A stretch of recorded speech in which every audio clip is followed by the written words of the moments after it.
Bonjour, alors j'espère que vous allez bien. On se retrouve, je l'ai fait tout de suite après la première. Euh, voilà, je voulais pas attendre plus. Euh, donc la deuxième partie, donc cette partie-là, c'est du coup mon cheminement euh, de foi.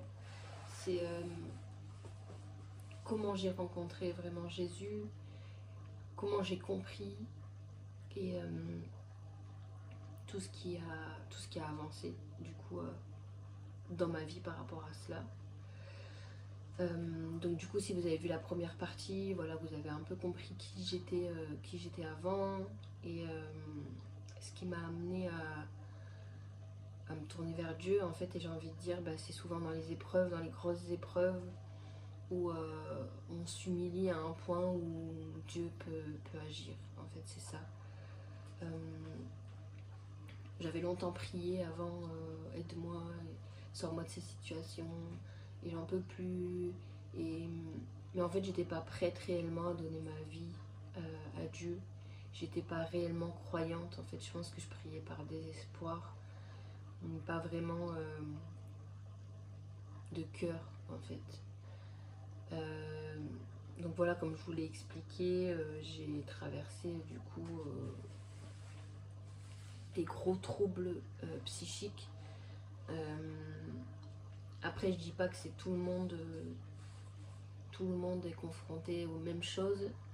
On peut avoir des troubles, ça va être du psychologique, ça va être du physique ou du spirituel. Moi, en tout cas, aujourd'hui, je sais que c'était énormément spirituel. Donc, comme je vous disais, j'arrivais plus à m'alimenter, à vivre normalement. Donc, je m'éteignais petit à petit. Et là, à ce moment-là, j'ai dit, j'ai prié vraiment du fin fond de mon cœur en disant aide-moi. En fait, là, aujourd'hui, j'y arrive plus. Aujourd'hui, j'ai pas envie de faire une bêtise, j'ai pas envie de. J'ai besoin de ton aide en fait, si t'existes, viens m'aider parce que franchement là, je suis à la limite en fait. Et je sais pas si c'est le lendemain, honnêtement, là, la temporalité, je sais pas si c'est le lendemain ou peu de temps après, enfin bref, je suis, euh, je suis descendue dans ma cave, je cherchais quelque chose, et en fait, quand je suis rentrée, j'ai trouvé posé sur un carton. Donc, moi, ma cave, en fait, c'est pas que je suis bordélique, c'est que je veux tout garder, donc j'ai du mal à acheter. Donc, du coup, il y a énormément de choses, donc en fait, même y rentrer, c'est compliqué. Mais bon, on n'est pas parfait, hein, voilà, pour ma défense. Euh, donc en fait, quand j'ai ouvert la porte, j'ai vu cette Bible-là, je me suis dit, mais c'est quoi? Parce qu'en fait, j'avais pas le souvenir que j'avais une Bible. Pourquoi elle est posée là? euh, je comprenais pas, en plus, parce qu'elle était posée comme ça à un endroit. Si vraiment j'avais eu une Bible, elle devait être dans un carton vraiment perdu dans. Enfin bref, donc je la prends à ce moment-là, je me dis, mais attends, t'as demandé de l'aide, tu trouves une Bible, à un moment donné, réfléchis pas trop avec ta tête, prends-la et vois en fait. Donc je suis rentrée, je suis remontée chez moi. Euh, donc déjà je l'ai ouverte et il y avait un message d'une amie du lycée qui s'appelle Florence. Voilà, Florence, tu as fait partie de mon changement de vie, donc merci. Euh, donc elle me l'avait offerte en fait au lycée et je m'en souvenais même pas. Honnêtement, je pense que je l'avais jamais ouverte, je l'avais même pas lue. Et, et en fait là, j'ai lu son mot et tout et je me suis dit, ah. Donc j'ai commencé à lire, j'ai commencé à m'intéresser, à essayer de comprendre, comprendre ce que je vivais, comprendre qui était Dieu. Euh, voilà, donc j'ai commencé à aller à l'église. Euh, mais c'était compliqué, c'était pas quelque chose. Après, je rentre pas dans euh, telle, telle communauté de chrétiens, telle communauté de chrétiens. Moi, je pense qu'il n'y a aucun intérêt à faire ça. Parce qu'en fait, Jésus est le sauveur de tous. Euh, de tous ceux qui souhaitent le suivre, de tous ceux qui s'humilient et euh, qui donnent leur vie, en fait, tout simplement. Donc, voilà, donc ça s'est pas passé voilà, très bien. En tout cas, ça n'a pas été une très bonne expérience. Et du coup, en fait, c'était en plein Covid, donc je me suis dit, je vais aller voir une autre église, je connaissais pas du tout. Et en fait, il fallait s'inscrire par mail parce qu'il ne fallait pas dépasser un quota de personnes, voilà, par rapport aux réglementations. Donc je me suis inscrite, j'y suis allée. Et en fait, je suis tombée. J'ai été saisie vraiment, j'ai pleuré, pleuré, pleuré, pleuré. Pleurer de désespoir, pleurer de... Je pense que c'était un mélange, en tout cas le Saint-Esprit était déjà à l'action, moi je comprenais pas encore ce qui se passait, mais ça a été quelque chose de fort et je pense que ça a été le début. Souvent je le dis, mon pas dans l'église, ça a été... c'était le début d'une nouvelle vie, en fait, parce que ce changement émotionnel, c'est le fait de lâcher prise comme ça, j'ai compris qu'il y avait quelque chose qui s'expliquait pas, il y avait des choses qu'on vivait, qu'on pouvait pas expliquer avec des choses, on va dire, raisonnables, je sais pas quel mot employer, mais des choses qui sont explicables. C'est vraiment, c'est en soi, c'est un sentiment qui est, voilà, qu'on a du mal à déterminer, qu'on a du mal à exprimer, mais en tout cas, c'était dans ma tristesse, c'était un bon moment. C'était un moment où j'étais consolée, c'était un moment où je me sentais bien, en fait.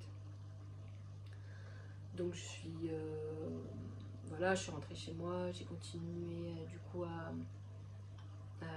m'impliquer, voilà, à me dire, bon, comme je vous disais, après j'ai arrêté de prendre mes médicaments, donc il y a eu ça aussi où j'ai compris qu'en fait Dieu avait agi, il avait permis que j'arrête ce traitement-là, il était avec moi en fait, hein, dans tout ce cheminement. Donc au fur et à mesure, parce qu'en fait, quand on accepte Dieu dans sa vie, quand on accepte Jésus, le Saint-Esprit, il vient en nous, et il agit en nous. Il y a des choses qui, voilà, comme le Seigneur a dit, je vous enverrai le consolateur, et, et c'est vrai. En fait, on peut lui donner d'autres noms, mais en tout cas, le Saint-Esprit, il est celui qui nous permet de voir nos propres péchés, il est celui qui nous permet d'avancer sur le bon chemin, il est celui qui nous permet d'aller mieux, d'être guéri, d'être délivré de certaines choses. Donc voilà, donc j'avais ce chose qui est intérieure, qui allait de mieux en mieux. Il y avait ce cheminement qui se faisait, qui est pareil, qui n'est pas forcément explicable, mais j'ai arrêté de fumer du jour au lendemain. J'avais pas forcément envie d'arrêter de fumer. J'ai arrêté de fumer du jour au lendemain. J'avais plus cette dépendance affective, c'est-à-dire ce besoin sans cesse que les gens m'aiment, de prouver, en fait, Dieu avait comblé mon cœur. Il avait recollé ces morceaux brisés et en même temps, il avait mis cette pièce qui avait toujours manqué, qui est sa présence dans ma vie. Et à ce moment-là, je me suis dit, mais en fait, je veux rien d'autre que ça, sa présence. Parce qu'en fait, de vouloir que ses enfants ils fassent comme ça, comme ça, comme ça, comme ça, de vouloir que son mari fasse comme ça, comme ça. En fait, l'homme au sens large, mais l'être humain, on pourra toujours être déçu de l'être humain. Moi, la première, j'ai déçu, on m'a déçu, j'ai fait souffrir, on m'a fait souffrir. Mais Dieu, dans sa perfection, il nous décevra jamais. Il nous fera jamais de mal. Tout ce qu'il fait pour nous est bon. Et en fait, quand j'ai compris ça, déjà, ça m'a libérée déjà de l'attente que j'avais envers les autres, de l'attente que j'avais envers moi. Donc voilà. Donc c'est beaucoup, je raconte court, mais ça a été des mois. Hein. Ça a été des mois où voilà, j'y vais pas, j'y vais pas, parce que forcément il y a quelque chose qui se passe en fait. Hein. Il y a une dualité, il y a ta vie d'avant, ta vie de chair, qui t'étais avant, et la vie nouvelle là. Donc donc c'est difficile, c'est une période qui est difficile. On dit ah c'est que t'es chrétien, tout est parfait, tout est... Non, en fait, parce que déjà, quand tu te convertis, il y a des épreuves, il y a des choses qui... Parce que ça dérange déjà l'ennemi qui veut pas qu'on donne notre vie à Dieu. Lui, il a pour objectif de nous détourner dans toutes les choses qui, comme je parlais dans le premier épisode de la méditation, de toutes ces choses en fait que moi j'avais permis au mal de s'accrocher à moi en fait, de provoquer chez moi l'anxiété, de provoquer chez moi la peur en fait, parce que au travers de ces pratiques j'avais permis un accès dans ma vie. Mais ça, voilà, quand j'étais pas chrétienne, je le comprenais pas en fait. Donc, donc après, il y a des comportements qui changent. Moi, j'étais une personne, comme je vous disais, très en colère. Donc, quand on me disait quelque chose, tout de suite, euh, mon réflexe, c'était d'attaquer, en fait. Quand on me faisait du mal, ben, tout de suite, mon réflexe, c'était de laisse-toi pas faire, tu t'es laissé faire toute ta vie. On t'a jamais fait de cadeau. Tu t'es toujours tu. En fait, aujourd'hui, bah, et ça, Dieu m'a permis de changer mon caractère. Et je me suis rendu compte qu'en fait, quand je me faisais attaquer ou qu'on disait du mal de moi ou qu'on me faisait du mal, ben en fait, de ne rien dire, et ben ça va beaucoup mieux en fait. Il y a beaucoup de choses, des, des disputes qui sont du coup qui n'ont pas été des disputes parce qu'en fait pour se disputer il faut être à plusieurs et quand tu réponds pas et ben du coup à un moment donné ça épuise l'autre en face. Donc il a changé mon caractère, comme je vous disais il y avait la cigarette, je fumais beaucoup, je fumais 20-25 cigarettes par jour. Je mangeais pas forcément, j'étais maigre. Je buvais pas spécialement, mais quand je buvais. J'aimais faire la fête, je sortais pas spécialement, mais quand je buvais, je faisais pas semblant en fait. Et il m'a permis en fait avec le temps de...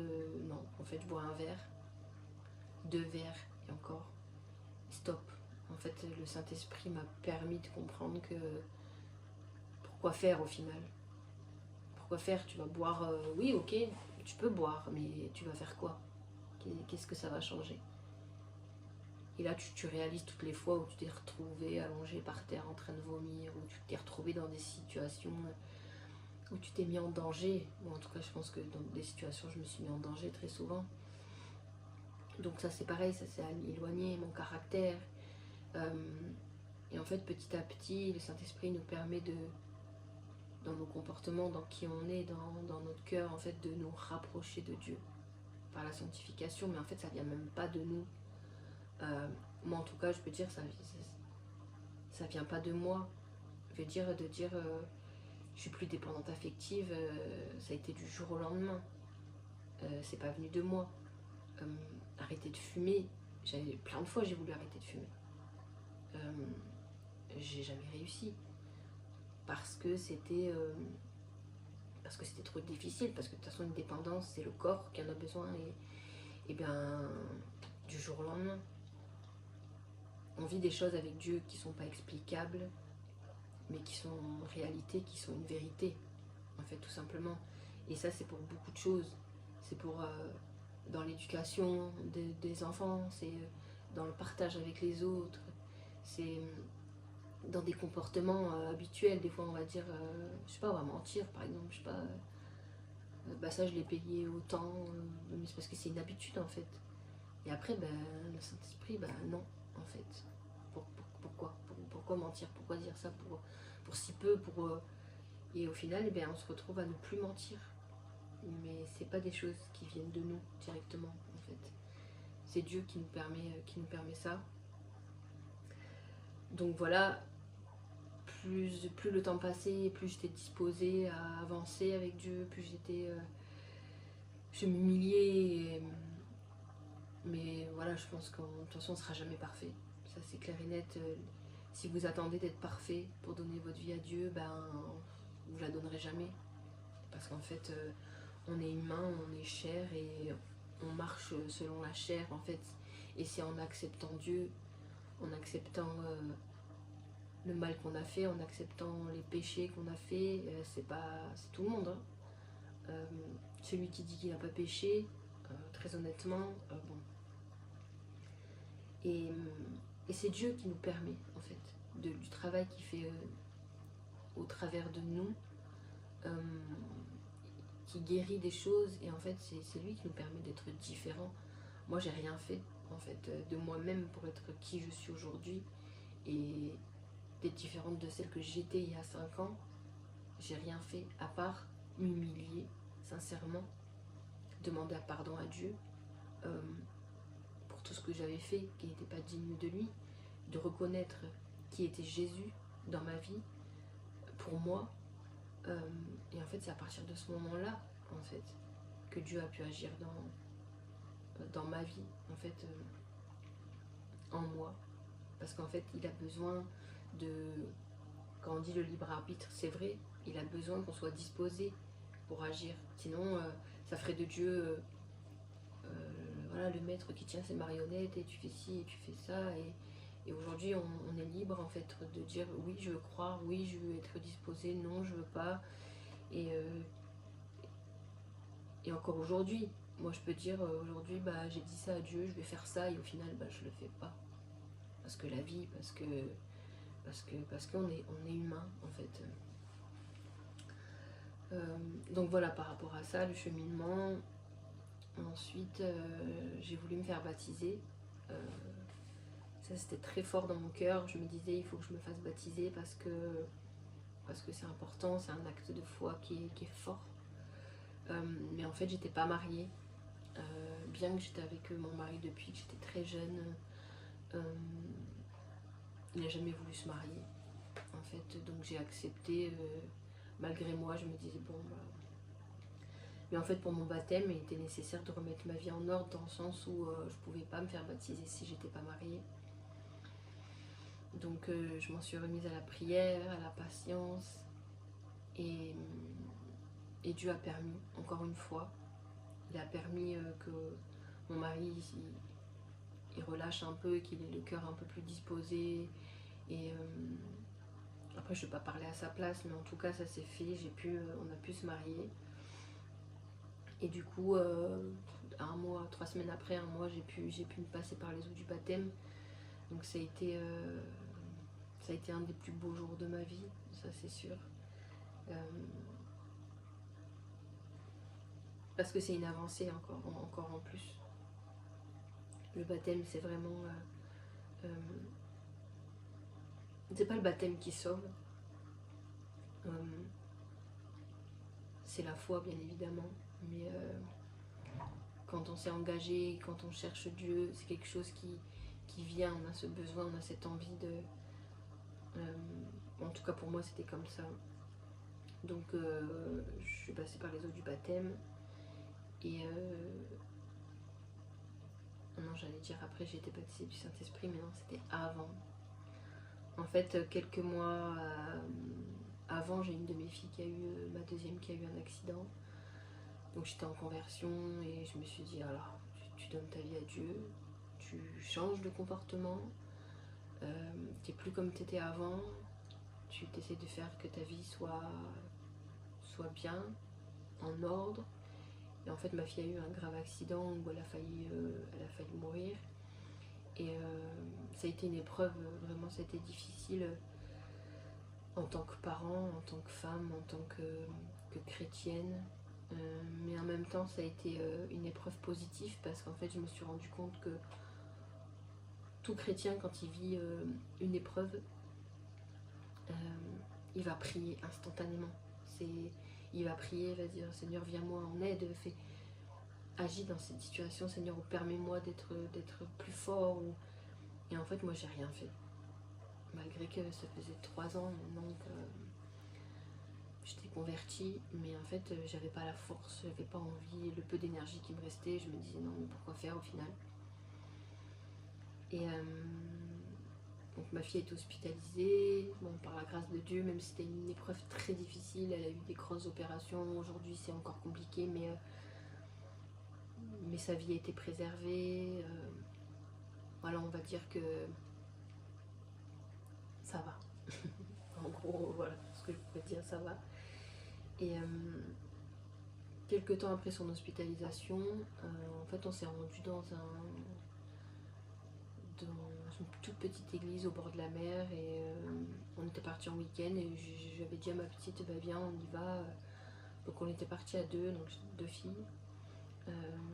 La plus grande, voilà, elle était fatiguée, elle se reposait, donc on est parti à deux. Et en fait, ils avaient une louange, c'était très fort en émotion, c'était vraiment, c'était un moment qui avait fait du bien. Et pendant le culte, voilà, ils demandent si on a besoin de prière, si on a besoin de prière, il faut s'avancer. Donc il y a ma petite qui s'avance. Forcément, elle était encore blessée, hein, elle avait encore. En fait, elle a eu un grave accident au niveau facial, donc elle avait l'œil fermé, elle voyait plus, enfin bref. Et donc elle s'est avancée je sais pas pour quelle raison, en tout cas elle est laissée, mais je me suis avancée avec elle et à ce moment-là, j'aurais pu dire Dieu, pourquoi cette épreuve, enlève-moi cette épreuve, je veux pas de cette épreuve. Et à ce moment-là, je me suis dit, mais en fait non, parce qu'elle est là, donc j'ai besoin que tu me fortifies, en fait j'ai besoin que tu mettes quelque chose en moi qui me fortifie, parce que là je suis affaiblie, en fait j'ai plus la force, j'ai plus, et en tant que parent, on donne tout ce qu'on peut, à un moment donné on peut pas aller plus que ce qu'on peut. Et on est rentré, donc on a terminé notre week-end et 3 jours après j'ai été baptisée du Saint-Esprit. Donc il y a des personnes qui diront oh là là mais nous on fait pas ça, il y a des personnes qui diront voilà, tout ce qui est en lien avec ça c'est diabolique, mais en tout cas c'est écrit dans la parole de Dieu. Pendant la Pentecôte, les apôtres ont été touchés par l'Esprit de Dieu, ils ont été des langues, ils ont été touchés par des langues. Et en fait le baptême, en tout cas pour moi ça s'est passé comme ça, c'est que c'était en fait tu parles une langue que tu comprends pas ce que tu dis et en plus tu peux pas t'arrêter. Donc il y a eu la joie de me dire waouh, je suis baptisée du Saint-Esprit, je me fais pas, ça y est, je suis en train de vivre mon baptême et tout, c'est quelque chose qui est fort parce que c'est la puissance de Dieu, c'est vraiment qui vient en nous et c'est extraordinaire, c'est un moment extraordinaire. Et en même temps, j'avais peur parce que ça me rappelait toutes mes peurs, quand j'avais eu peur d'être possédée. Donc là, tu parles, tu dis, hey, tu n'as plus le contrôle de qui tu es, de ce que tu dis. Et donc, il y a eu un mélange. Euh, mais en tout cas, ça a été encore une fois le début d'autre chose. C'était vraiment le début d'une relation, vraiment une vraie relation. C'est-à-dire que moi, je ne vous ferai pas d'études peut-être un jour. Aujourd'hui, je suis pas assez compétente pour ça. Aujourd'hui, je manque d'intelligence, on va dire. Je manque de savoir. Donc, j'entrerai pas dans les détails, mais de personne à personne et dans un témoignage vraiment sincère, ça a débloqué quelque chose, ça a permis que j'ai une vraie relation, une vraie d'entendre le Saint-Esprit te parler, que le Saint-Esprit te... Et en fait, au travers de cette relation, ta foi, elle est fortifiée, ta foi, c'est plus la même. C'est pas, bah, tu mets une croix, moi je crois en Jésus. Oui, voilà, c'est culturel, c'est dans ma famille. Non, c'est que Dieu marche avec toi chaque jour. Il vit en toi. C'est quelque chose d'incroyable, c'est quelque chose de fou, même pour certains, à comprendre.